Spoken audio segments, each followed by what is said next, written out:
Hello students. In the first clip, we saw the first part of the story The Cope and the Anthem, written by well-known American writer O. Henry. In this story, Soapy was the main character. He wanted to enter in his Winter Island. Winter Island means prison. And why he wanted to enter in the Winter Island? Because he thought that in the prison there were no worries and miseries which are outside the prison. And therefore he tried 3 times to enter in the prison. But all the times he was unsucceed.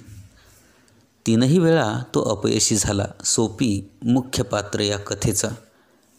त्यानं 3 वेळा प्रयत्न केला तुरुंगात जाण्याचा, परंतु 3ही वेळेस तो अपयशी झाला आणि त्याच्यामुळं तो दुःखी आहे. त्याला वाईट वाटतंय.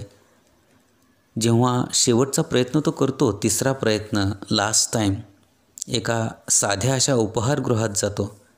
पैसे न देता जेव्हा तो पोलिसांना बोलवण्याबद्दल सांगतो, तेव्हा तिथून त्याला 2 वेटर बाहेर फेकून देतात. ॲट द पेव्हमेंट, कानाच्या वरती चांगला फटका देतात आणि मग तिथून तो कसा तरी उठतो.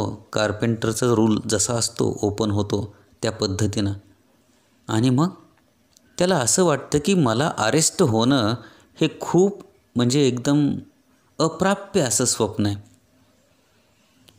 आणि आपलं आयसलँड जे आहे ते आता खूप दूर आहे. म्हणजे ज्या तुरुंगात आपल्याला जायचं आहे तिथं जाणं आता महाकठीण काम दिसतंय. A policeman who stood before a drug store 2 doors away laughed and walked down the street. मग तिथंच जे ड्रग स्टोअर आहे त्याचा अर्थ तुम्हाला सांगितला, औषधाचं दुकान किंवा दवाखाना. जे 2 दरवाजे सोडून उभा होता तो त्या ठिकाणी पोलीस. आणि त्यानं त्याच्याकडं पाहिलं, तो हसला आणि तिथून निघून गेला. Soapy was seized with a sudden fear that some dreadful enchantment had rendered him immune to arrest. झालं काय पहा की Soapy was seized with a sudden fear.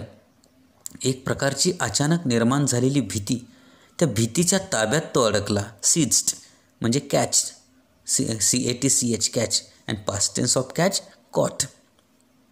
Seized means caught. Soapy सापडला, पकडला गेला. कशामध्ये? एका अचानक निर्माण झालेल्या भीतीमध्ये. That some dreadful enchantment had rendered him. जणू काही एखादी भयानक जादूच झालेली आहे. एन्चॅन्टमेंट जादू, ड्रेडफुल भयानक, भयानक जादू झालेले असं त्याला वाटलं. Had rendered him immune to arrest. जणू काही ती भयानक जादू त्याला मुक्त करते अरेस्ट होण्यापासून. म्हणजे ह्याला अरेस्ट व्हावंसं वाटतंय आणि ती जादू मात्र त्याला अरेस्ट होऊ देत नाही आहे. He was in a state of panic and when he came upon another policeman laughing grandly in front of a glittering theater, he caught at the immediate straw of disorderly conduct. झालं काय पहा की he was in a state of panic. Panic दुःख, तो दुःखामध्ये एकदम घाबरला आहे. He was in a state of panic, घाबरण्याच्या मनस्थितीमध्ये तो आहे. And when he came upon another policeman laughing grandly in front of a glittering theater.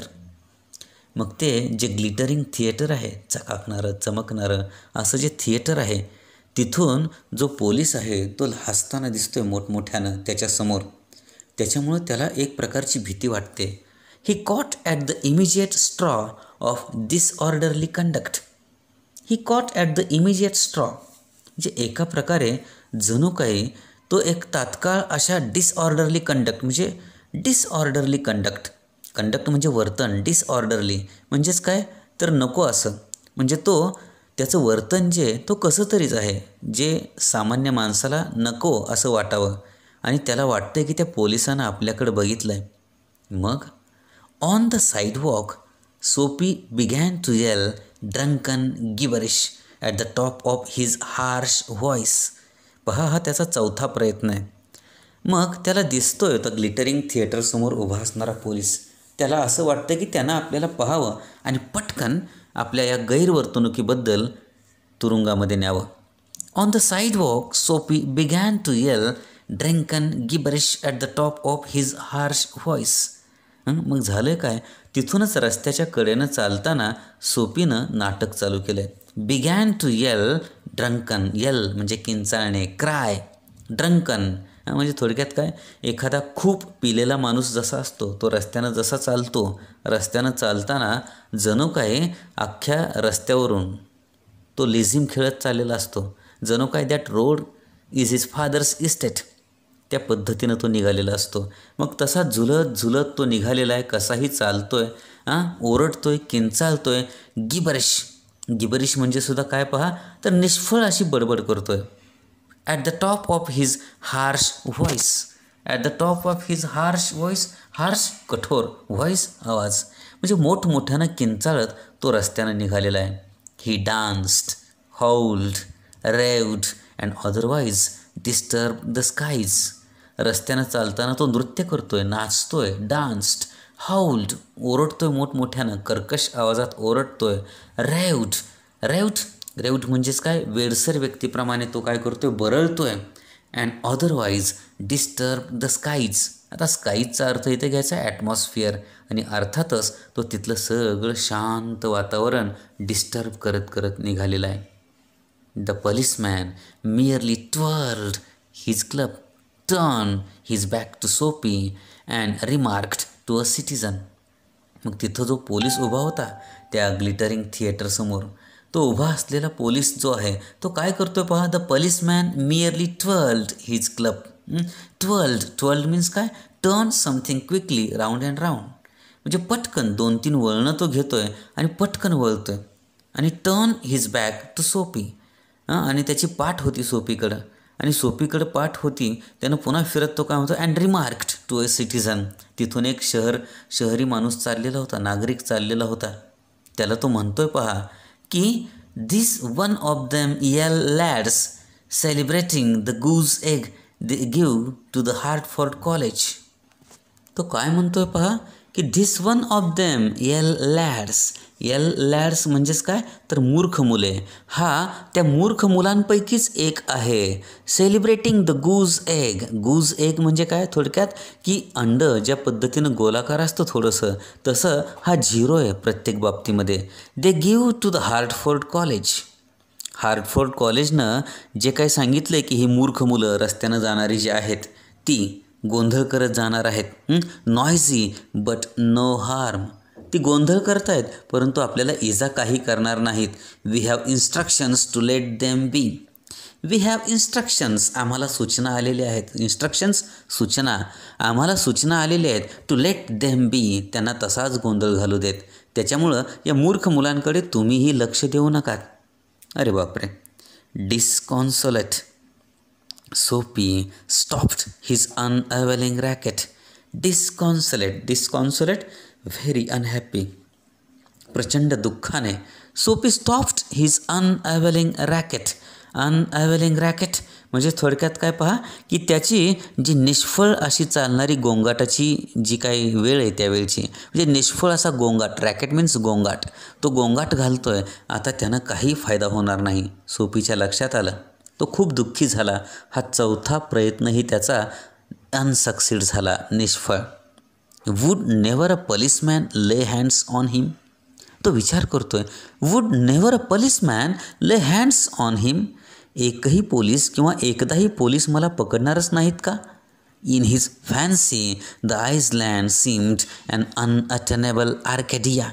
In his fancy, आणि आता त्याला तर असं वाटायला लागलं आहे की हे जे माझं आईसलँड आहे, the island seemed an unattainable Arcadia. आर्केडियाचा अर्थ तिथं दिला आहे पहा, a mountainous district in the Peloponnese of southern Greece.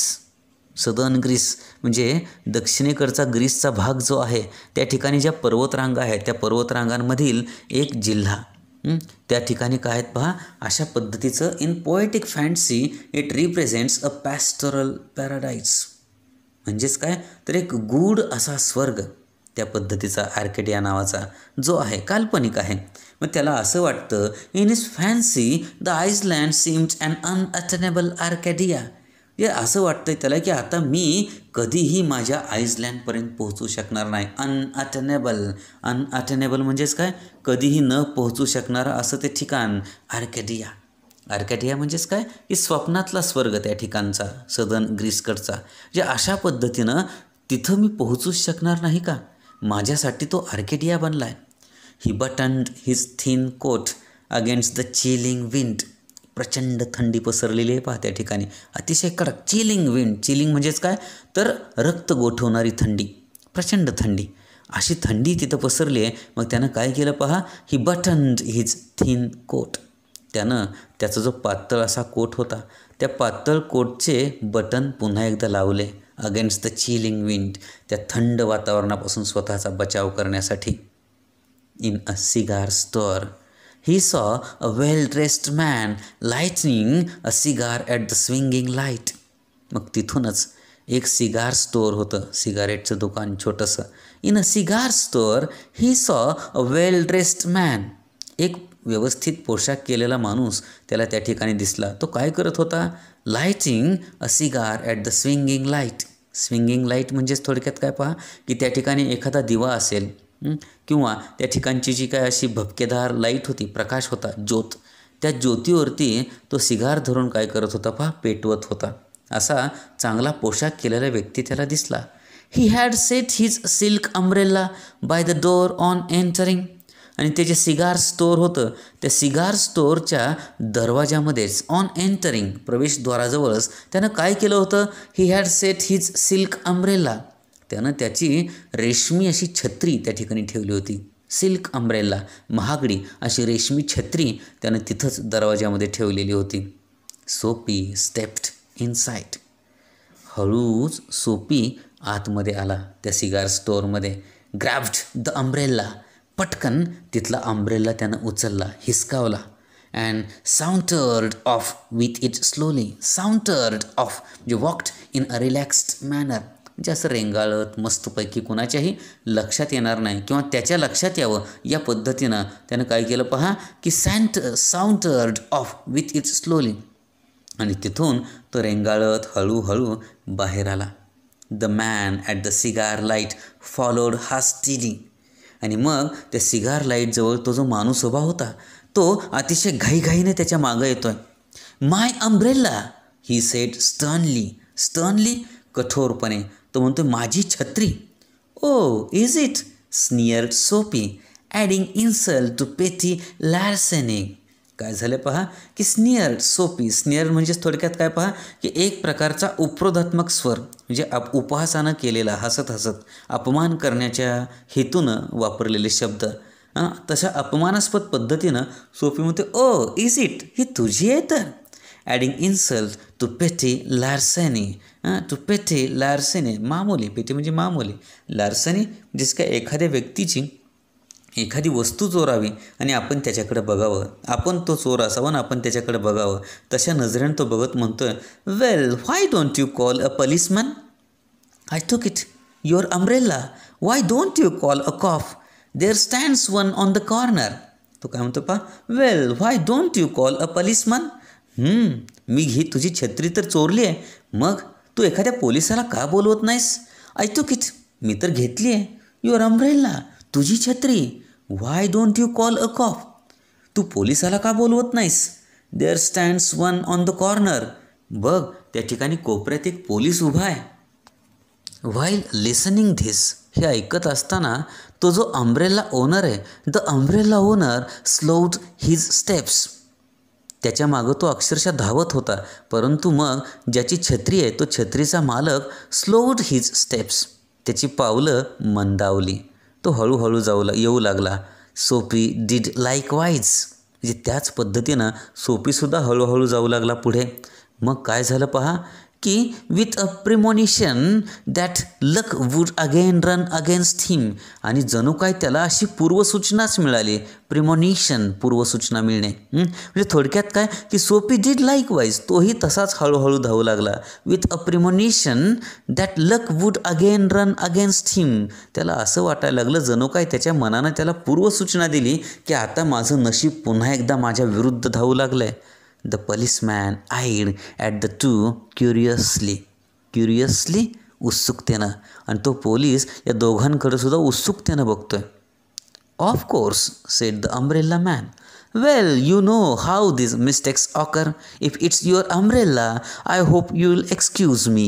I picked it up this morning in a restaurant. If you recognize it as yours, why, I hope you will.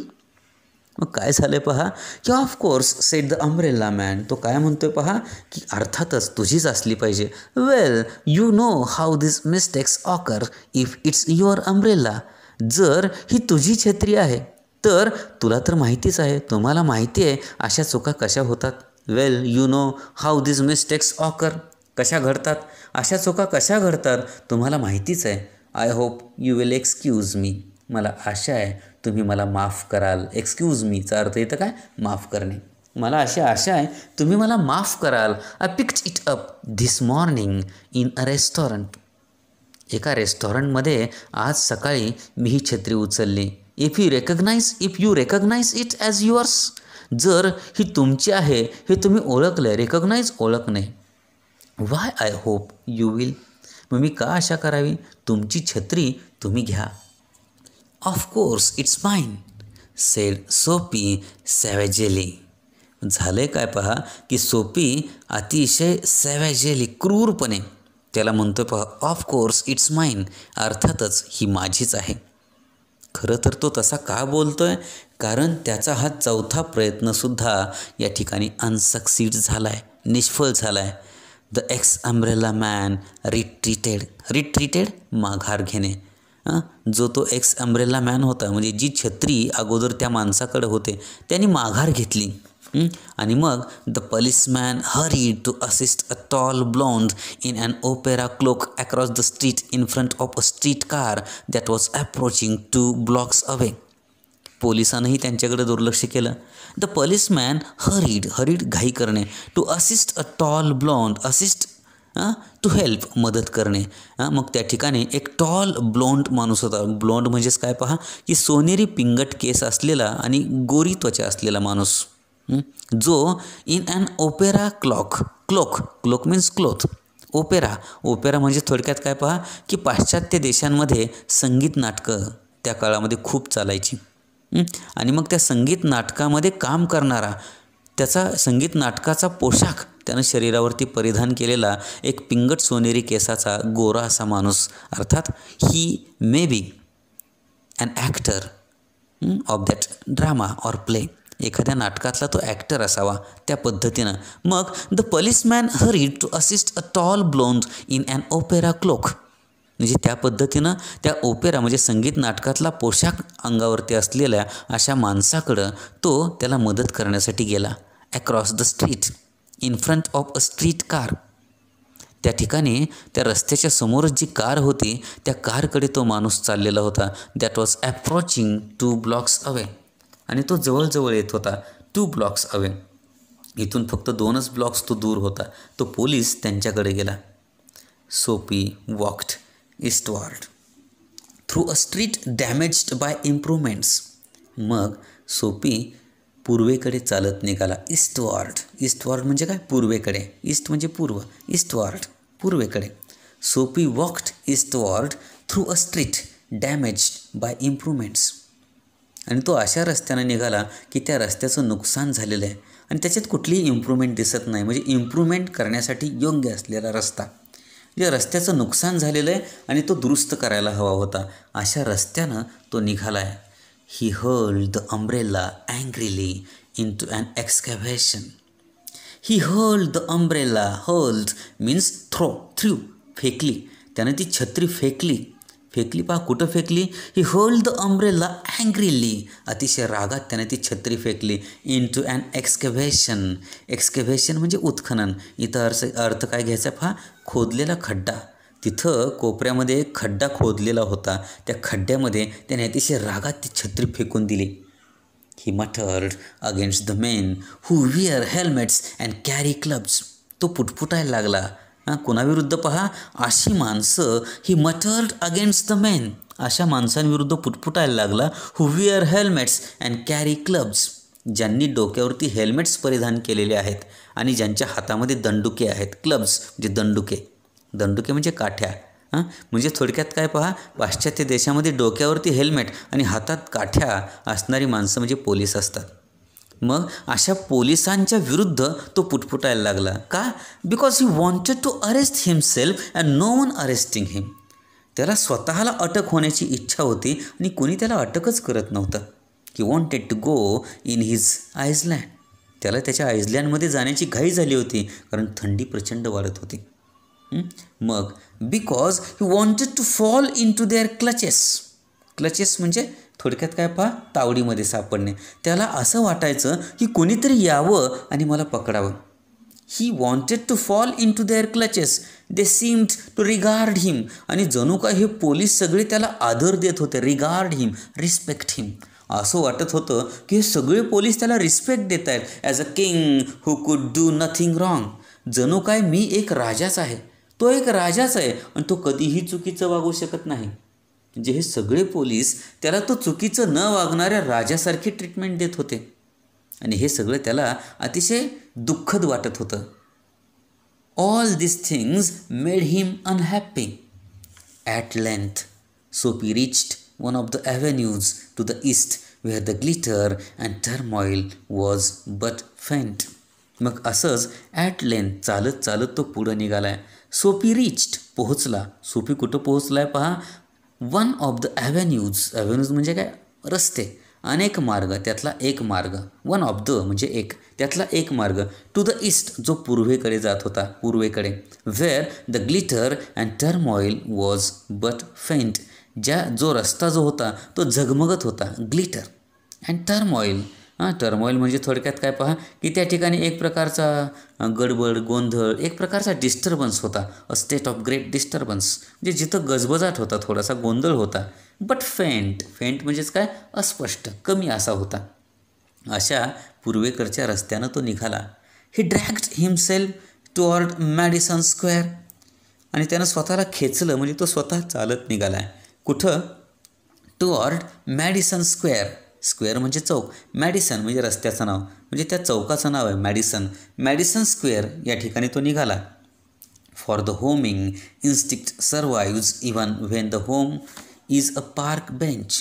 म्हणजे आता तो ज्या ठिकाणी नेहमी दररोज झोपायचा, राहायचा, त्या ठिकाणी निघाला आहे. For the homing instinct. Instinct म्हणजे काय? की सहज ज्या ठिकाणी तो दररोज पोहोचायचा रात्री, त्या ठिकाणी तो निघाला आहे. Survives even when the home is a park bench. त्याचं घर म्हणजे काय होतं पहा? तर त्या बागेतलं एक बाकडं. Park bench. Park means garden, बाग. बेंच ते बाकडं म्हणजे त्याचं घर होतं. अर्थात त्याचं घर कसं होतं पहा? ना भिंती आहेत, ना छप्पर आहे, ना दरवाजा आहे, ना खिडकी आहे. The open space in the park on the bench. अशा त्याच्या घराकडे तो निघाला आहे. परंतु झालं काय? But on an unusually quiet corner Soapy came to a standstill. परंतु on an unusually quiet corner, एका अनपेक्षित अशा शांत कोपऱ्यामध्ये. अनयुज्युअली म्हणजे युज्युअली नाही, नेहमीच्या नाही. तो नेहमी गजबजाटाचा भाग असायचा, परंतु आज मात्र तो शांत होता. Unusually quiet corner. त्या ठिकाणी Soapy came to a stand steel.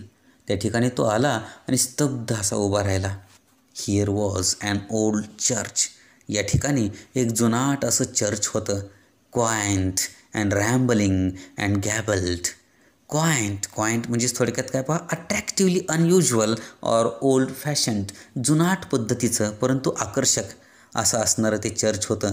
And रॅम्बलिंग म्हणजेच काय पहा? की त्या चर्चपासून एक अशी सुसाट अशी हवा सुटली होती. म्हणजेच काय पहा? Spreading or winding irregularly in various directions. म्हणजे हवा, वारं सुटलेलं होतं. अँड गॅबल्ड, गॅबल्ड म्हणजे थोडक्यात काय पहा की एक प्रकारचं चर्चचं बांधकाम जर आपण बघितलं तर त्या चर्चचं वरचं छप्पर जे असतं ते त्रिकोणी आकाराचं असतं आणि त्या त्रिकोणी आकाराचं जे छप्पर आहे त्याच्या खालच्या बाजूला एक त्रिकोणी त्या भिंतीवरती त्रिकोणी आकाराचा एक भाग असतो पहा केलेला, कोरलेला, तशा ठिकाणी. मग झालं आहे काय पहा, here was an old church, quaint and rambling and gabled. जुनाट अशा पद्धतीचं ते church. Through one violent stained window, a soft light glowed, where no doubt the organist loitered over the keys, making sure of his mastery of the coming Sabbath anthem. मग त्या चर्चमधील through one violet stained window, violet stained असे जांभळट असे डाग पडलेली एक खिडकी होती. तिथून अ सॉफ्ट लाईट ग्लोड, एक मंद असा प्रकाश काय करत होता, चकाकत होता. वेअर नो डाऊट, जिथं निसंशयपणे द ऑर्गॅनिस्ट लॉयटर्ड ओव्हर द कीज, त्या खिडकीतून आवाज येत होता. तिथं एक ऑर्गॅनिस्ट होता. ऑर्गॅनिस्ट म्हणजेच the person who play the organ वाजवणारा जो आहे पहा, तो काय करत होता, लॉयटर्ड ओव्हर द कीज, त्या ऑर्गनला जी बटणं आहेत त्या बटणांवरती तो खेळत होता. लॉयटर्ड म्हणजे बोटं फिरवणे, खेळवणे. Making sure of his mastery of the coming Sabbath anthem, आणि मग तो प्रॅक्टिस करत होता. मेकिंग शुअर, तो खात्री करत होता, ऑफ हिज मास्टरी, म्हणजे त्यानं जे गीत रचलेलं आहे ते गीत त्या ऑर्गनवर व्यवस्थित वाजतं आहे का हे तो पाहत होता. आणि ते गीत कशाबद्दल होतं, of the coming Sabbath anthem. म्हणजे थोडक्यात काय, सब्बत म्हणजे काय, तर एक ईश्वर चिंतनाचा दिवस, a day of religious observance and abstinence from work kept by Jews and Christians. म्हणजे ज्यूज आणि ख्रिश्चन लोक जे आहेत ते आठवड्यातील एक दिवस ईश्वर चिंतनासाठी देतात. तो दिवस, त्या दिवशी त्याला जे सब्बत गायचं होतं, सब्बत अँथन, ते जे गायचं होतं गीत, त्याची प्रॅक्टिस तो करत होता. ते जे वाजवायचं होतं त्याची प्रॅक्टिस करत होता. For there drifted out to Soapy's ears sweet music that caught and held him transfixed against the convolutions of the iron fence. झालं का पहा की फॉर देअर ड्रिफ्टेड आउट म्हणजेच काय, मीन्स बाहेर पडणारे, बाहेर पडले. For there drifted out to Soapy's ears sweet music, आणि त्या खिडकीतून बाहेर पडणारे जे काही गोड असं संगीत आहे ते सोपीच्या कानावरती आदळत होतं. That caught and held him ट्रान्सफिक्स्ड. त्या शांत गोड अशा संगीतामुळं काय झालं पहा की तो जागच्या जागेवरती थांबला. And held him ट्रान्सफिक्स्ड. ट्रान्सफिक्स्ड म्हणजे थोडक्यात काय पहा की तो पुढे जाऊच शकत नव्हता. त्याची पावलं तिथं थबकली against the convolutions of the iron fence. Convolutions म्हणजे थोडक्यात काय पहा की कॉइल्स ऑर ट्विस्ट्स, म्हणजे ते जे लोखंडी कंपाऊंड होतं, आयर्न फेन्स, लोखंडी कंपाऊंड, कुंपण, फेन्स म्हणजे कुंपण, आणि त्या कुंपणाला बांधलेल्या ज्या तारा ज्या होत्या त्या तारांची गुंतागुंत जी होती तिथून पुढेच तो जाऊ शकत नव्हता. म्हणजे ते म्युझिक, ते गोड असं म्युझिक त्याच्या कानावरती आदळत होतं आणि तो तसाच तिथं थांबून राहिला. The moon was above, full and radiant. Vehicles and pedestrians were few. Sparrows twittered sleepily in the eaves, or a little while the scene might have been a country churchyard. काय झालं पहा, वातावरण कसं आहे, द मून वॉज अभव, डोक्यावरती चंद्र होता, फुल and रॅडियंट, पूर्ण चंद्र उगवलेला होता, तेजस्वी, रॅडियंट, तेजस्वी असा प्रकाश त्या चंद्राचा पडलेला होता. Vehicles and pedestrians were few, अतिशय कमी अशी वाहनं होती. व्हेकल्स म्हणजे वाहनं, अँड पेडिस्ट्रियन्स पायी चालणारे लोक खूप कमी. स्पॅरोज ट्विटर्ड स्लीपिली इन द इव्ज, आणि ज्या चिमण्या होत्या त्या अतिशय हळुवार झोपाळू अशा आवाजामध्ये त्या काय करत होत्या पहा, तर ट्विटर्ड चिवचिवाट करत होत्या. इन द इव्ज, इव्ज म्हणजे काय, तर छपराच्या खालचा जो भाग असतो, ज्या ठिकाणी स्पॅरोज चिमण्या आपलं घरटं बांधतात त्या ठिकाणी. Sparrows twitter sleepily in the eaves, or a little while the scene might have been a country churchyard, किंवा काही क्षणापूर्वी किंवा काही क्षणानंतर काय होणार आहे पहा, की संपूर्ण दृश्य जे आहे ते एखाद्या खेड्यातल्या चर्चयार्डसारखं असावं. चर्चयार्ड म्हणजे अंगण, त्या चर्चचं अंगण. And the anthem that the organist played cemented Sophie to the iron fence, for he had known it well in the days when his life contained such things as mothers and roses and ambitions and friends and immaculate thoughts and collars. झालंय काय पहा, की तो जो scene आहे ते दृश्यचे आहे. And the anthem that the organist played, आणि जे गीत तो ऑर्गॅनिस्ट वाजवत होता, ऑर्गन वाजवणारा, ते गीत ऐकताना सिमेंटेड सोपी टू द आयर्न फेन्स, त्या लोखंडी कुंपणाजवळ सोपी जणू काय त्याचे पाय सिमेंटमध्ये रोवलेत, स्तब्ध उभा आहे. For he had known it will in the days, मग त्याला त्याचं बालपण आठवतं आहे की for he had known it well in the days when his life content, जेव्हा त्याच्या जीवनामध्ये भरपूर होतं काय, such things as mothers and roses and ambitions and friends. म्हणजेच काय, आईच्या आठवणी होत्या, रोजेस म्हणजे थोडक्यात काय गुलाब म्हणजे वेगवेगळी फुलं, बागेच्या आठवणी होत्या, लहानपणाच्या आठवणी होत्या, ॲम्बिशन्स त्याच्या त्या काळातल्या महत्त्वाकांक्षा, अँड फ्रेंड्स आणि त्याचे लहानपणीचे मित्र, and immaculate thoughts and collars. Immaculate म्हणजे थोडक्यात काय पहा, की परफेक्टली क्लीन अँड टायडी, निष्कलंक असे विचार होते, म्हणजे कुठल्याही पद्धतीचं कपट ज्या काळात त्याच्या मनामध्ये नव्हतं. थॉट्स अँड कॉलर्स, निष्कलंक असं आयुष्य तो लहानपणी जे जगत होता ना, त्या पद्धतीचे त्याचे लहानपणीचे दिवस त्याला त्या म्युझिकमुळं आठवू लागले. The conjunction of Sophie's receptive state of mind and the influences about the old church brought a sudden and wonderful change in his soul. Now see the change of story. काय झालं पहा, the conjunction of Soapy's receptive state of mind, आणि मग अशा पद्धतीचं हे सगळं संयोगयुक्त वातावरण जे आहे त्याच्यामुळं झालं आहे काय, Soapy's receptive state of mind, receptive म्हणजे स्वीकारणारं, त्याच्या मनाची अवस्था जी आहे ती काहीतरी स्वीकारते. अँड द इन्फ्लुएन्सेस प्रभाव अबाउट द ओल्ड चर्च, त्या जुनाट चर्चचा प्रभाव त्याच्यावरती पडला आहे. Brought a sudden and wonderful change in his साऊल. अचानक त्याच्यामध्ये, त्याच्या आत्म्यामध्ये, त्याच्या हृदयामध्ये एक अचानक असा चमत्कारिक आश्वासक असा बदल झालेला आहे. He viewed with rising horror the pit into which he had tumbled. असं वाटायला लागलं आहे जणू काही एक प्रकारची त्याच्या मनामध्ये भीती निर्माण होऊ लागलेली आहे. द पिट म्हणजे खड्डा, त्या ठिकाणी एका खड्ड्यामध्ये into which he had tumbled, त्या खड्ड्यामध्ये तो कोलमडला आहे. द डिग्रेडेड डेज म्हणजेच काय, की वाईट सगळे दिवस, जे काही वाईट दिवस त्यानं घालवलेले आहेत, वाईट विचार, वाईट दिवस, अनवर्दी डिझायर्स म्हणजे थोडक्यात काय पहा, की चांगल्या नसलेल्या वाईट इच्छा, वाईट दिवस, डेड होप्स, आणि अशा आशा ज्या आशांमधून काहीही उपयोग होणार नाही, म्हणजे वाईट वर्तणूक. रिक्ट फॅकल्टीज म्हणजेच काय पहा, वाईट सहकारी, अतिशय दुर्गुणी अशी त्याचे मित्र. And base motives that made up his existence. आणि मग हे जे काही सगळे बेस मोटिव्ज आहेत, अशा पद्धतीचे वाईट दिवस, वाईट वर्तन, वाईट काळ, वाईट आशा, वाईट सहकारी, वाईट मित्र, हे सगळं जे आहे त्यात मेड अप हिज एक्झिस्टन्स, जे त्याच्या जीवनाचा भाग बनले होते. ह्या सगळ्या गोष्टी कुठंतरी खड्ड्यात कोलमडून पडतायत असं त्याला वाटायला लागलं.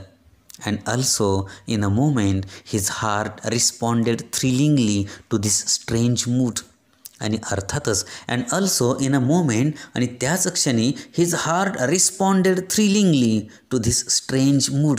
या अशा चमत्कारिक मूडमध्ये त्याचं हृदय जे आहे ते काय करू लागलं, थ्रिलिंगली, अतिशय म्हणजे थरथर त्या अंतकरणानं तो रिस्पॉन्ड करू लागला, प्रतिसाद देऊ लागला त्या म्युझिकला त्या क्षणी.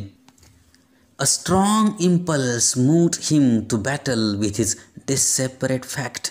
Impulse means inspiration. A strong inspiration, एक प्रचंड अशी मजबूत, स्ट्रॉंग अशी प्रेरणा, moved him to battle with his disparate fact.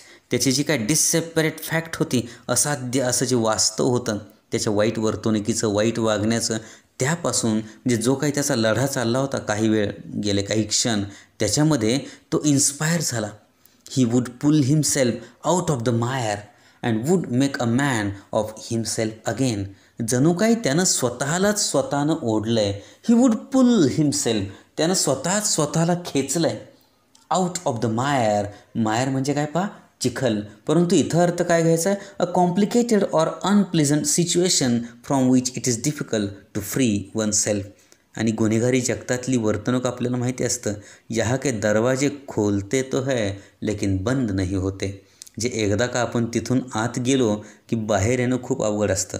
मग एकतर मरणं नाही तर आयुष्यभर तिथं त्याच पद्धतीचं गुन्हेगारी जीवन जगणं, दुसरा पर्याय नसतो. मग त्याच्यामुळं तो काय म्हणतो त्यानं, आणि जर ठरवलं स्वतः बाहेर यायचं तरच तो येऊ शकतो. आणि जर तो गुंतत गेला त्या जाळ्यामध्ये तर इतर कोणी त्याला बाहेर येऊ देत नाही. परंतु he would pull himself out of the mire. आणि अशा अतिशय वाईट परिस्थितीतून, अनप्लिझंट सिच्युएशनमधून त्यानं स्वतःला बाहेर खेचलं आहे. And would make a man of himself again. आणि पुन्हा एकदा तो त्याला स्वतःला एक चांगला माणूस बनवण्यात यशस्वी झाला आहे. ही would conquer the evil that had एन्स्लेव्ड him. He would conquer the evil. Conquer म्हणजेच काय, विजय मिळवणे, विन. आणि कुणाविरुद्ध जिंकलाय तो, त्याच्याच मनातल्या वाईट भावनांविरुद्ध. He would conquer the evil, जे काय वाईट होतं त्या वाईटाविरुद्ध तो जिंकलाय. दॅट हॅड एन्स्लेव्ड हिम. आणि ते जिंकल्यामुळं तो जो स्लेव झाला होता त्या वर्तणुकीचा, तो ज्या पद्धतीने त्या वागण्याचा गुलाम बनलेला होता, एन्स्लेव्ड हिम, तो गुलामीतून मुक्त झाला. देर was time, he was young yet. आणखीन भरपूर काळ त्याच्यासाठी होता. ही वॉज यंग येट, आणखीन तो तरुण होता. He would resurrect his old eager ambitions and pursue them without faltering. He would resurrect means काय, रिस्टोर टू लाईफ.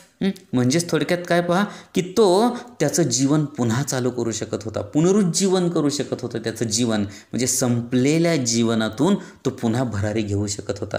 ज्या पद्धतीनं राखेतून सुद्धा झेपावण्याची जशी फिनिक्स पक्षाची तयारी असते ना, तशा पद्धतीनं हा सुद्धा त्या फिनिक्स पक्षाप्रमाणे भरारी घ्यायला आतुर झाला आहे.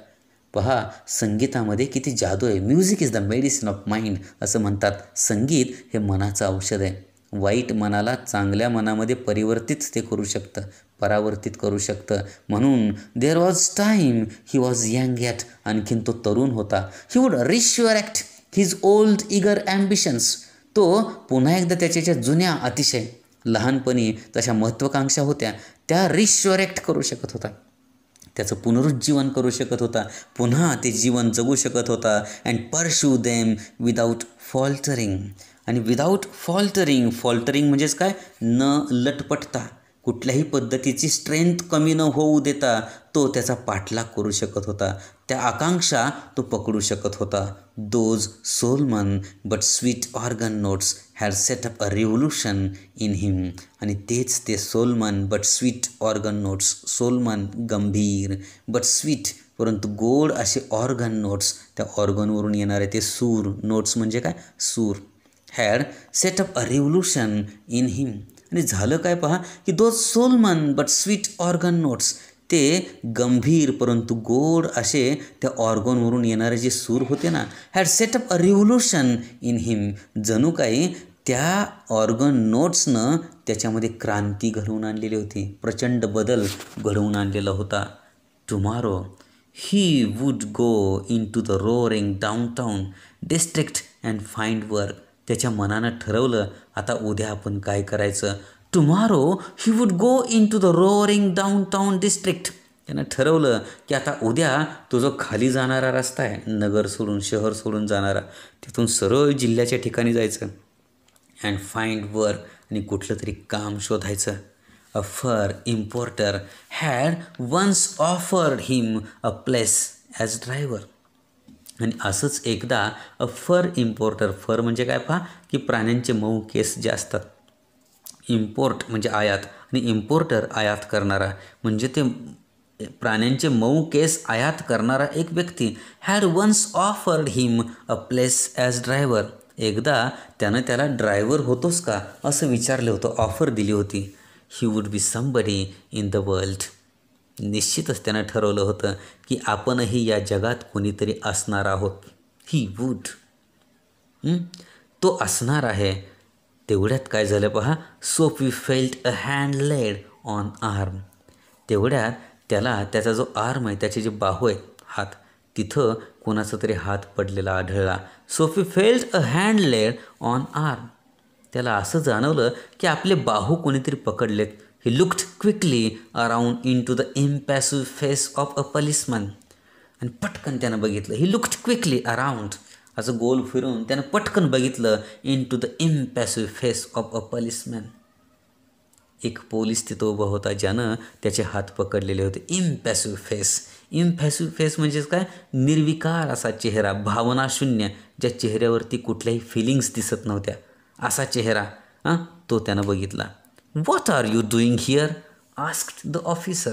त्या पोलिसानं विचारलं, तू इथं काय करतोयस. What are you doing here. Nothing said Soapy. Soapy काय म्हणतो पहा. नाही, काहीच करत नाही. पहिल्यांदा तो खरं बोलला. Nothing said Soapy. नाही, मी काहीच करत नाही. Then come along said the policeman. आणि मग पोलीस म्हणाला, नाहीच ना काहीच करत, मग चल माझ्याबरोबर. 3 months on the island said the magistrate in the police court the next morning. आणि दुसऱ्या दिवशी सकाळी त्याला शिक्षा सुनावण्यात आली. कुणी शिक्षा सुनावली. The magistrate in the police court. Police court म्हणजे पोलिसांचं जे कोर्ट असतं, म्हणजे फौजदारी. ते कोर्ट जे असतं तिथला जो न्यायाधीश असतो, दंडाधिकारी, त्यानं त्या ठिकाणी दंड ठोठवला. 3 months ऑन द आयसलँड. 3 महिन्यांची तुरुंगातली शिक्षा. पहा काय आश्चर्य आहे. म्हणजे जेव्हा when he wanted to be a man, human, at that time he thrown in the island. जेव्हा त्याला माणूस होण्याची इच्छा निर्माण झाली, चांगला व्यक्ती होण्याची इच्छा निर्माण झाली, तेव्हा तो तुरुंगात गेला. आणि जेव्हा तो तुरुंगात जाण्याचा प्रयत्न करत होता, at that time he was not caught by any policeman. See the change in the situation. This is the style of O Henry's writing. हसता हसता डोळ्यात पाणी आणणे. while smiling the tears in the eyes. Okay? Do you understand the story? I think you understood well. Thank you. Have a nice day.